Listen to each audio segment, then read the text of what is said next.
metodología para reconstruir el escenario alternativo, Javier Barreda realizó varias entrevistas a algunas de las personas que estuvieron cerca a Haya de la Torre en 1962.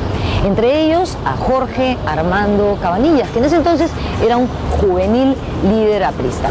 Él le contó a Barreda que un eventual gobierno de Haya de la Torre se hubiera basado en 4 cosas: prioridad en la educación, reforma agraria consensuada, un radical anticomunismo y una resistencia permanente de las Fuerzas Armadas. Otro de los entrevistados fue el veterano líder aprista Armando Villanueva del Campo.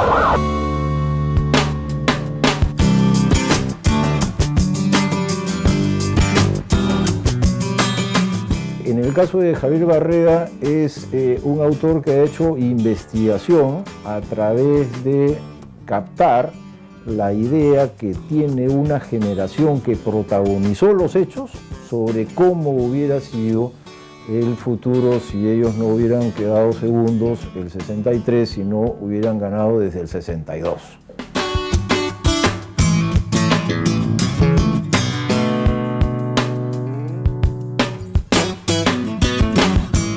Lo primero que pensé es en conversar con las personas, los militantes del APRA, algunos dirigentes, que hayan vivido ese contexto y que hayan conversado y conversado con Haya de la Torre en coyunturas muy especiales y hayan participado incluso en la campaña electoral.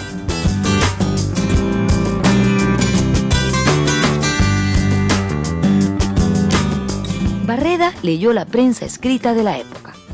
Algunos medios de clara tendencia aprista, como La Tribuna, y otros críticos con la figura de Haya de la Torre.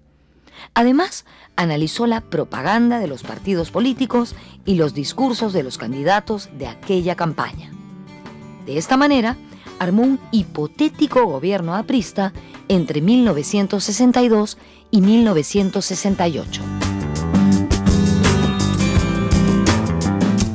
Y fue así como construimos una posibilidad, un camino, un derrotero que pudo haber existido o haberse realizado, pero que al final nunca sabemos si lo que he escrito se acerca del todo a la verdad.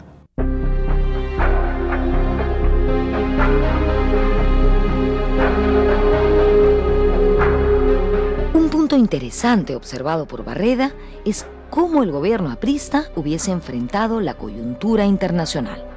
En esos años, América Latina estaba impactada por la Revolución Cubana liderada por Fidel Castro.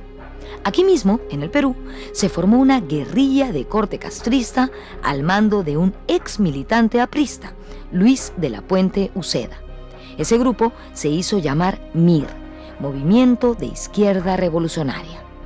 Las fuerzas del orden en la historia real, lo mismo que en el contrafáctico, derrotan a los rebeldes y de la Puente muere acribillado.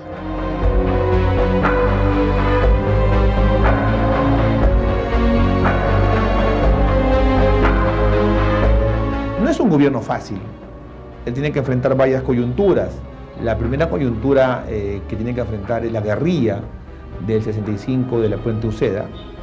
Otra tiene que afrontar la influencia fidelista, el boom castrista, la ilusión de la revolución socialista en Cuba, que también afectaba mucho y generaba toda una agenda de discusión con las juventudes, como del APRA como fuera del APRA.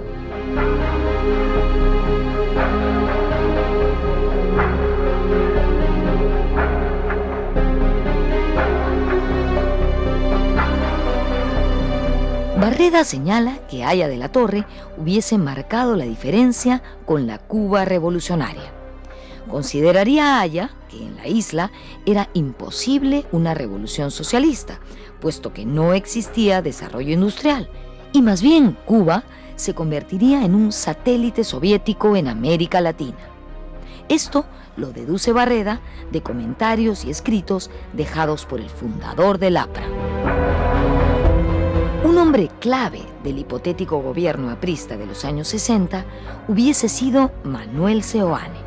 Esto lo manifestó el propio Haya en una conversación real que sostuvo con Víctor Raúl Trujillo en Oxford. Según este testimonio, Haya le habría referido a Trujillo que Seoane hubiese tenido un rol clave y protagónico desde el inicio de su gobierno. Por ello, Barreda ubicó a Seoane como primer ministro del gobierno de 1962. Su gestión sería breve, ya que Seoane fallece de un paro cardíaco al año siguiente.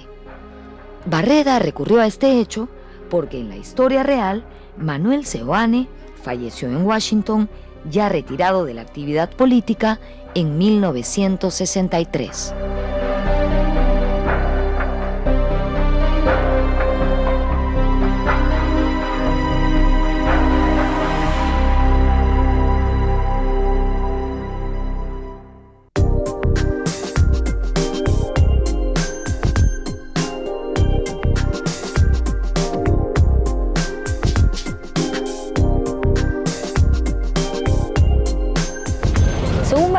Aya de la Torre comandaría entre 1962 y 1968 un gobierno pragmático, reformista y de concertación nacional, convocando a técnicos y cuadros no necesariamente apristas. El Aya de 1962 ya no es el líder revolucionario de los años 30. El mundo ha cambiado y es necesario adecuarse a los nuevos tiempos, según lo que él mismo denominó espacio-tiempo históricos.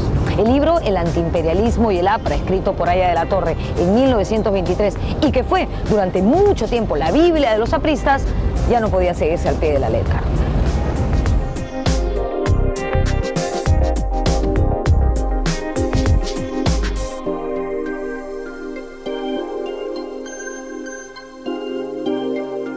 Lo que ya pasaba en el mundo lo hace construir un gobierno en esta ficción, en esta ucronía, en este contrafáctico, un gobierno de modernizaciones muy sostenidas, reformas paulatinas, consensuadas, pensadas, pero siempre con un sentido social, con una perspectiva de mundo muy aguda.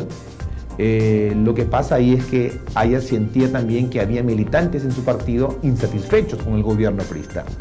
Había sectores más radicales que otros que le preguntaban a Aya de la Torre por qué no aplicaba la receta o la fórmula de un libro que él había publicado 3 décadas antes, que era El antiimperialismo y el APRA. Y hay ahí la reflexión, dice, porque el mundo ha cambiado, porque no somos mayoría, porque hay que gobernar con más peruanos y somos una parte del país.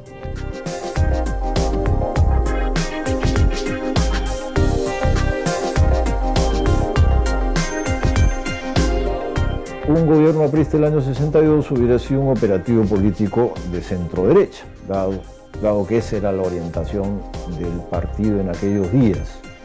Hubiera sido también un operativo muy dentro de la democracia, evitando que se desborde, y hubiera tenido cosas a favor y cosas en contra.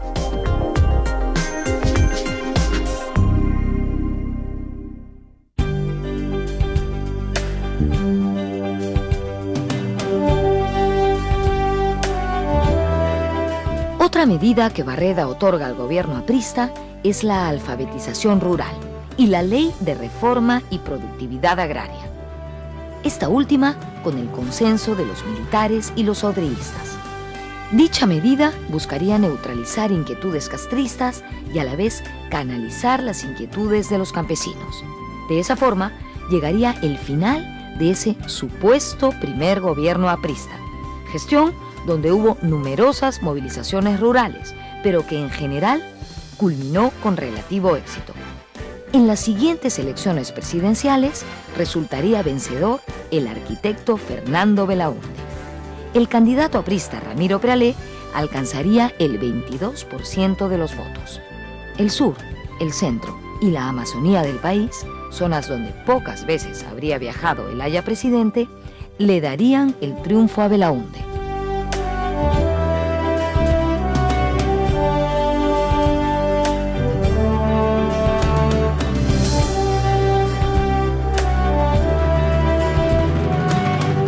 No se puede saber a ciencia cierta que hubiera ocurrido, pero digamos la maquinaria del partido hubiera podido controlar el volcán social que fue el Perú de los 60 de mejor manera que Acción Popular, ciertamente, que era un partido mucho más endeble de lo que fue el APRA de aquellos días, pero que hubiera tenido fuerza social para llevar y garantizar la democracia y transferir el poder a Belaúnde, como imagina al final Javier Barreda? Bueno, no se sabe, pues, ¿no? Eso es ya, quién sabe.